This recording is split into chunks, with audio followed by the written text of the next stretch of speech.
पंजाब के मुख्यमंत्री भगवंत सिंह मान आज फाजिलका के दौरे पर रहेंगे। इस दौरान सीएम मान दाना मंडी में आयोजित विशाल जनसभा को संबोधित करेंगे और पंजाब में आम आदमी पार्टी के 4 साल पूरे होने पर सरकार की उपलब्धियां गिनवाएंगे। इस कार्यक्रम में पंजाब सरकार के कई मंत्री समेत पार्टी के पदाधिकारी शामिल होंगे। वहीं सीएम मान के दौरे को लेकर प्रशासन की तरफ से पुख्ता इंतजाम किए गए हैं।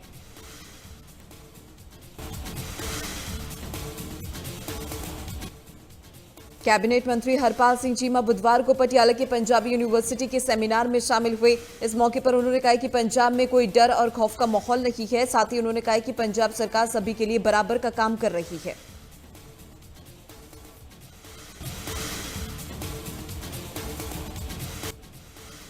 पंजाब के मुख्यमंत्री भगवंत सिंह मान 6 अप्रैल को पटियाला अनाज मंडी में रैली करेंगे। इस दौरान स्वास्थ्य मंत्री डॉक्टर बलबीर सिंह ने अनाज मंडी में आढ़तियों के साथ बैठक की और मुख्यमंत्री रैली की तैयारियों की समीक्षा की। इस बैठक में मंडी प्रधान सुविंदर सैनी समेत कई अन्य प्रतिनिधि मौजूद रहे। कैबिनेट मंत्री ने कहा कि मुख्यमंत्री जनता के बीच पहुंचकर सरकार का रिपोर्ट कार्ड पेश करेंगे।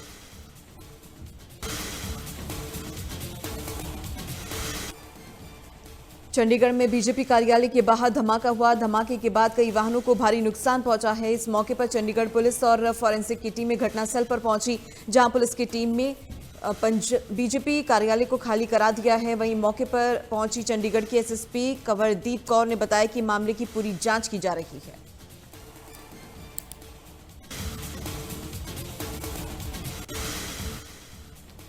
पंचकुला पुलिस की एंटी इमिग्रेशन फ्रॉड यूनिट ने फर्जी डीएसपी बनकर 35 लाख की धोखाधड़ी करने वाले 2 सगे भाइयों को गिरफ्तार किया है।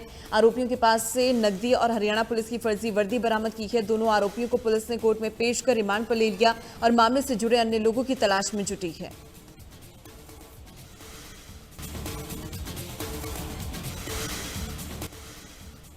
गुरुग्राम में एलपीजी सेवाओं में पारदर्शिता और समय पर आपूर्ति सुनिश्चित करने के लिए गुरुग्राम प्रशासन ने कई सख्त कदम उठाए हैं। डीसी अजय कुमार ने बताया कि एलपीजी कालाबाजारी, जमाखोरी और अवैध भंडारण पर प्रभावी नियंत्रण के लिए 24 घंटे कंट्रोल रूम लघु सचिवालय में शुरू किया गया है।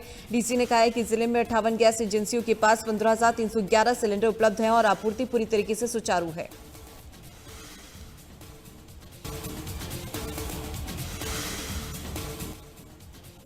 हरियाणा की अनाज मंडियों में धान की खरीद शुरू हो गई है। यमुनानगर की मंडियों में किसानों की सुविधा के लिए सभी इंतजाम किए गए। आढ़ती एसोसिएशन के प्रधान मनीष कंबोज ने मंडी में पहुंचकर व्यवस्थाओं का जायजा लिया और कहा कि मंडी में सभी तरह की व्यवस्था पूरी है। वहीं मंडी सचिव विशाल गर्ग का कहना है कि किसानों के लिए किसी तरह की परेशानी न हो, इसके लिए सभी तरह के प्रबंध किए गए हैं।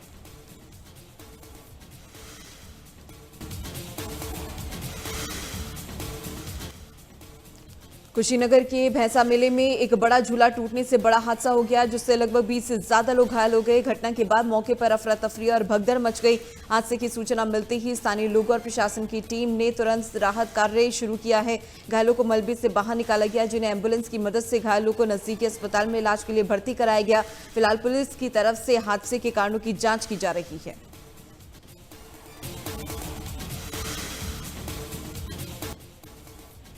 एटा के नवागत एसएसपी डॉक्टर इलामड्रन ने पुलिस लाइन के सभा कक्ष में प्रेस वार्ता की। इस दौरान उन्होंने कहा कि जिले में कानून का राज स्थापित होगा। साथ ही कहा कि जीरो टॉलरेंस की नीति पर पुलिस काम करेगी और अपराध को किसी भी कीमत पर बर्दाश्त नहीं किया जाएगा। शहर में ट्रैफिक जाम की समस्या से कैसे निपटा जाए, उस पर भी रणनीति तैयार की जा रही है।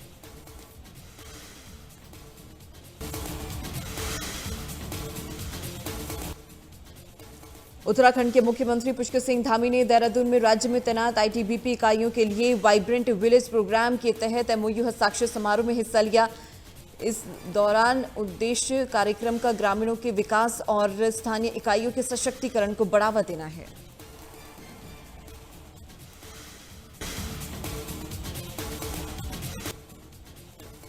दिल्ली में कृषि और किसान कल्याण मंत्रालय की अतिरिक्त सचिव मनिंदर कौर द्विवेदी ने कहा है कि सभी कृषि उत्पादों की थोक कीमतों पर निगरानी रखी जा रही है। उन्होंने बताया कि टमाटर, प्याज और आलू जैसी प्रमुख फसलों की कीमतें सामान्य दरों में हैं और थोक स्तर पर सुधार का रुझान दिख रहा है।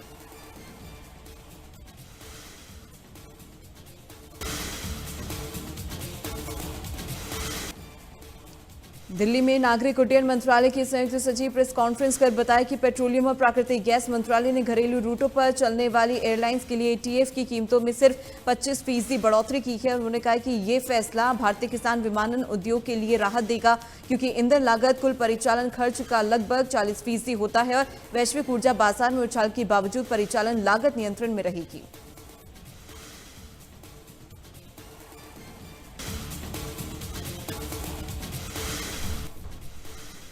दिल्ली में प्रधानमंत्री आवास पर पीएम मोदी की अध्यक्षता में बुधवार को सीसीएस की बैठक हुई, जिसमें मिडिल ईस्ट में जारी युद्ध के कारण भारत में मौजूदा हालात की समीक्षा की गई। बैठक में अमित शाह, एच जयशंकर, निर्मला सीतारमण समेत कई केंद्रीय मंत्री शामिल हुए। सीसीएस की बैठक में पीएनजी और एलपीजी की सप्लाई को लेकर चर्चा हुई। बैठक में देश ऊर्जा सुरक्षा और सप्लाई चेन पर पड़ने वाले असर पर भी बातचीत हुई। बैठक में पीएम मोदी ने स्पष्ट दिशा निर्देश दिए कि मौजूदा वैश्विक संकट का असर अब आम नागरिकों पर कम से कम पड़े, इसके लिए हर संभव कदम उठाने के दिशा निर्देश दिए।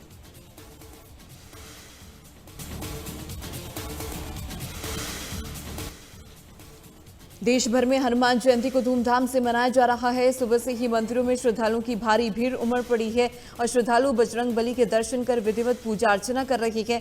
इस मौके पर हनुमान मंदिरों को फूल मालाओं से सजाया गया। कई जगहों पर सुंदरकांड का पाठ और हवन पूजन का आयोजन किया जा रहा है। श्रद्धालुओं की भारी भीड़ को देखते हुए देश भर के मंदिरों में प्रशासन की तरफ से सुरक्षा के पुख्ता इंतजाम किए गए हैं।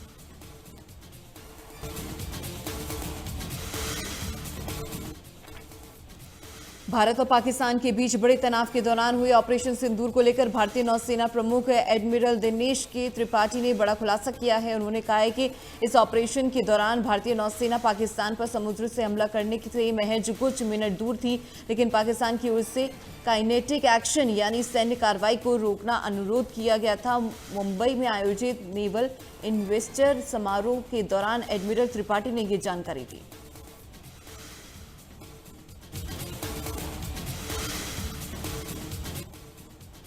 आईपीएल के 5वें मैच में दिल्ली कैपिटल्स ने लखनऊ सुपर जायंट्स को 6 विकेट से हरा दिया है। ये दिल्ली की लखनऊ के खिलाफ लगातार 5वीं जीत है।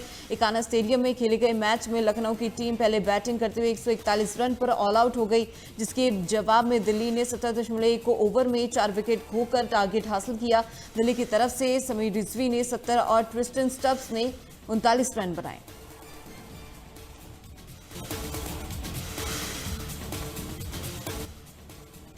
मिडिल ईस्ट में चल रही जंग के बीच ईरानी सुप्रीम लीडर मुश्तबा खामेनेई ने बड़ा बयान दिया है। उन्होंने कहा है कि अमेरिका और इजरायल के खिलाफ ईरानी सेना के हमले लगातार जारी रहेंगे। उन्होंने कहा है कि ईरान की नीतियों से कोई समझौता नहीं किया जाएगा, वो अपने शहीदों को दिखाए गए रास्ते पर ही चलते रहेंगे। मुश्तबा खामेनेई ने यह बयान ऐसे समय में दिया है जब ट्रंप ने अपनी सेना को पीछे हटाने का फैसला लिया।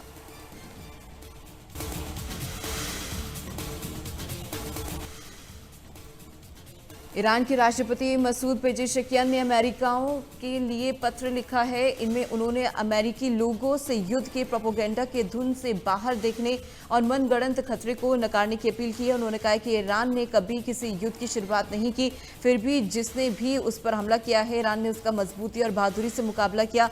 वहीं पेजेशकियान ने अमेरिकी नागरिकों को राजनीतिक बयानबाजी से हटकर देखने और ईरान के असली हालात और उसके इरादों को समझने की अपील की।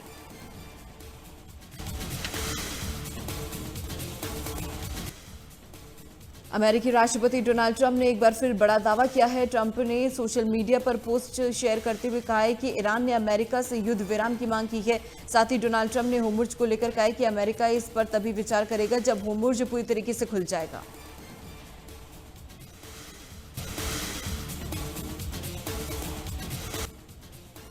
नासा ने इंसानों को चांद के करीब ले जाने वाले आर्टेमिस 2 मिशन को लॉन्च कर दिया है। ये mission space launch system rocket के जरिए लॉन्च किया गया, जिसमें 4 अंतरिक्ष यात्री सवार हैं। साल 1972 में अपोलो 17 के बाद ये पहला मौका है जब कोई इंसान पृथ्वी की निचली कक्षा को पार कर चांद के करीब पहुंचेगा।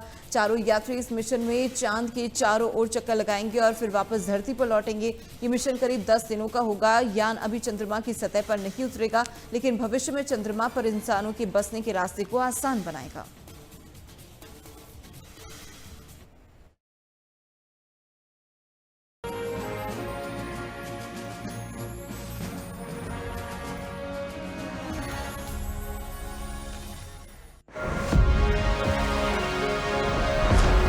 लाइफ स्पेशल बन जाती है जब भरोसे के पल साथ हो।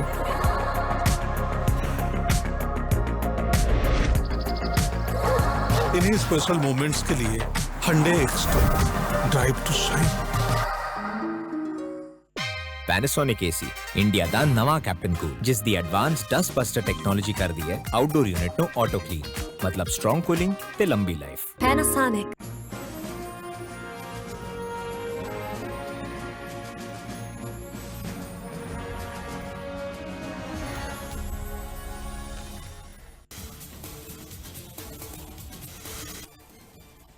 चंडीगढ़ में बीजेपी कार्यालय के बाहर धमाका हुआ। धमाके के बाद कई वाहनों को भारी नुकसान पहुंचा है। इस मौके पर चंडीगढ़ पुलिस और फॉरेंसिक की टीमें घटनास्थल पर पहुंची, जहां पुलिस की टीम में बीजेपी कार्यालय को खाली करा दिया है। वहीं मौके पर पहुंची चंडीगढ़ की एसएसपी कंवरदीप कौर ने बताया कि मामले की पूरी जांच की जा रही है।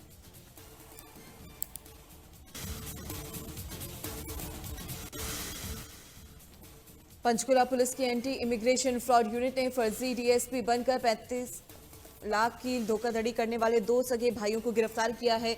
आरोपियों के पास से नकदी और हरियाणा पुलिस की फर्जी वर्दी बरामद की है। दोनों आरोपियों को पुलिस ने कोर्ट में पेश कर रिमांड पर ले लिया और मामले से जुड़े अन्य लोगों की तलाश में जुटी है।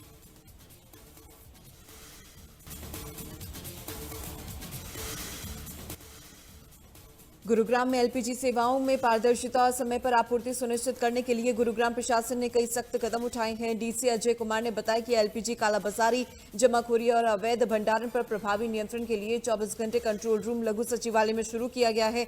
डीसी ने कहा है कि जिले में 58 गैस एजेंसियों के पास 15,311 सिलेंडर उपलब्ध हैं और आपूर्ति पूरी तरीके से सुचारू है।